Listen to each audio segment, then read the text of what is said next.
સમય ઘણો થઈ ગયો છે ભાઈ. હા હા, અવાજ વધે એવું છે કઈ?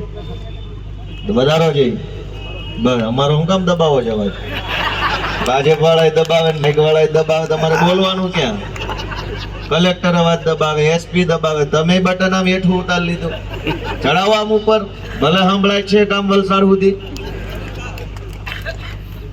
તો મિત્રો, તમે બધા અત્યારે આ ખૂબ મોડો સમય, આમ તો 9 વાગી ગયા, ઊંઘવાનો ટાઈમ કહેવાય ગામડામાં તો આ, પણ ઊંઘવાના ટાઈમે જાગો છો એટલે મને પૂરો વિશ્વાસ છે કે ક્રાંતિ આવશે ગુજરાત આખાની અંદર, જરૂર આવશે. ઊંઘવાના ટાઈમે માણસ જાગે, અને એક વખત માણસ જાગી જાય ને પછી ભલભલા તાનાશાહોનું કઈ ઉપજતું નથી. આજ ગુજરાતની સૌથી મોટી સમસ્યા શું? ચૈતરભાઈએ લેબર વિશે, અલગ અલગ લેબરના, ફેક્ટરીના, કંપનીના બાબતે વાત કરી. ઈશુદાનભાઈએ પ્રદૂષણની, છોકરાઓની, રોજગારની વાત કરી, 11 ગામડાની વાત કરી. ભાઈ આવ્યા આપણે, એમણે પોતાના ખેતરની વાત કરી. આ બધા જ પ્રશ્નો કરતા તે સૌથી મોટો પ્રશ્ન કયો? આ બધા જ પ્રશ્નો છે, એના બધા પ્રશ્નોમાં સૌથી મોટો આખા ગુજરાતનો પ્રશ્ન એ છે કે આપણી વાત સાંભળવા વાળો જ કોઈ નથી.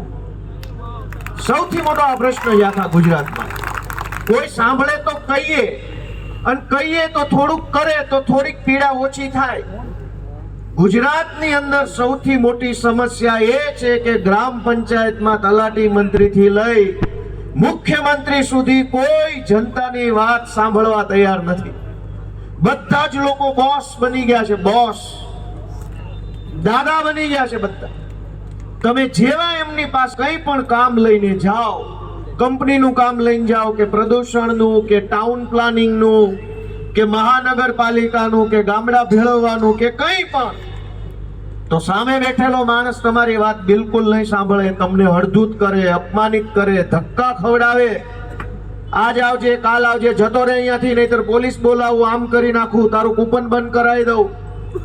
ધાક ધમકી મારે, અપમાનિત કરે, ધક્કા ખવડાવે, પણ આપણી વાત સાંભળે નહીં. આ ગુજરાતની સૌથી મોટી સમસ્યા છે. મારી વાત સાચી છે કે ખોટી? કોઈ આપણું સાંભળવા તૈયાર નથી. અને આમ આદમી પાર્ટી ગુજરાતમાં આટલી બધી સફળ કેમ થઈ? બીજેપી અને કોંગ્રેસના માણસો તો એવું કહેતા હતા કે ગુજરાતમાં ત્રીજો પક્ષ નહીં ચાલે. નહીં હું હાલે, આ દોડે છે. જો આમ આદમી પક્ષે દોડે છે, અને ભાજપ વાળા ઉભા રોડે દોડે છે, એ દોડે છે, અને અમારી પાર્ટી દોડે છે. કેમ નહીં ચાલે ત્રીજો પક્ષ? ગુજરાતના ગામડાના માણસની વેદના જે સાંભળશે, ગુજરાતના આદિવાસીઓની પીડા જે પક્ષ સાંભળશે, ગુજરાતના એક એક માણસનો અવાજ જે સાંભળશે, એ પક્ષ ચાલશે, ચાલશે અને ચાલશે. કેમ કે આ સાંભળવા વાળી પાર્ટી છે, જનતાની વાત સાંભળે છે. 11 ગામના આગેવાન આવ્યા તો એને સાંભળ્યા, આ કાકા આવ્યા તો એને સાંભળ્યા.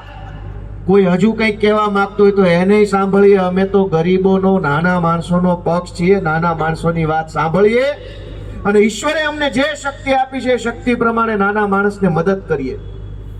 અમે પાર્ટી નાની છે, હજુ 5 જ ધારાસભ્યો છે, પણ તોય અમે સાંભળીએ છીએ એટલું નથી. સાંભળીને વાત વિધાનસભા સુધી પહોંચાડીએ અને સડકથી લઈ સંસદ સુધી પહોંચાડવાનું કામ કરીએ છીએ.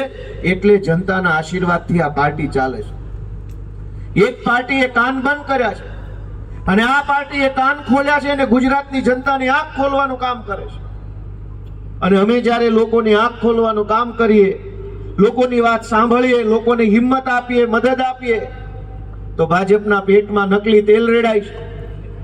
અને એને એમ થાય છે કે આ ચૈતર વસાવા ક્યાંથી નેતા બની ગયા, આ ગોપાલ ઇટાલીઓ ક્યાંથી ધારાસભ્ય થઈ ગયો. એમને ગમતું નથી આ વાત. હવે હું અને ચૈતરભાઈ એવા નાના, એવા સામાન્ય સાધારણ પરિવારમાં જન્મેલા લોકો છીએ. ધારાસભ્ય તો આ તમારા બધાના આશીર્વાદથી, ગુજરાતની જનતાના આશીર્વાદથી બન્યા. નહીતર ભાજપ વાળાનું ચાલે ને તો અમને સરપંચ ના બનવા દે. પણ અમે ગામડાના માણસો, નાના માણસો, ખેડૂતના દીકરાઓ, ગરીબના દીકરાઓ રાજનીતિમાં આવ્યા તો બીજેપી કોંગ્રેસને ગમ્યું નહીં. કેમ કે એમની તો બાપ દાદાની પેઢીઓ છે, એમનો તો ધંધો છે, એમની દુકાન છે રાજનીતિ. તમારે નહીં આવવાનું. ગરીબના છોકરા રાજનીતિમાં ના આવવા જોઈએ. એવું માને છે એ લોકો. એ શું માને છે કે તમને ભજીયા તો ખવડાવી દીધા, તમારે શું ચૂંટણીમાં આવવાનું છે? તમને પૈસા તો આપ્યા, દારૂ તો પીવડાયો, ચિકન તો ખવડાયું, તમને બધું આપી દીધું, હવે તમારે શું રાજનીતિ કરીને કામ છે? તમારે નહીં આવવાનું, બટન દબાઈને જાઓ, જતા રહો.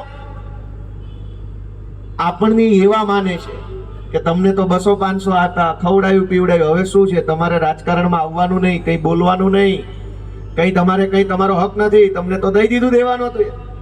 બીજેપી અને કોંગ્રેસ આપણને એવા માને છે, પણ અમે લોકોને પોતાના માનીએ છીએ, ગરીબોને અમારા માનીએ છીએ, અમારા વડીલ માનીએ છીએ, માવતર માનીએ છીએ, અને એટલે એમને માન સન્માન આપીએ, એમની વાત સાંભળીએ, એમને મદદ કરીએ.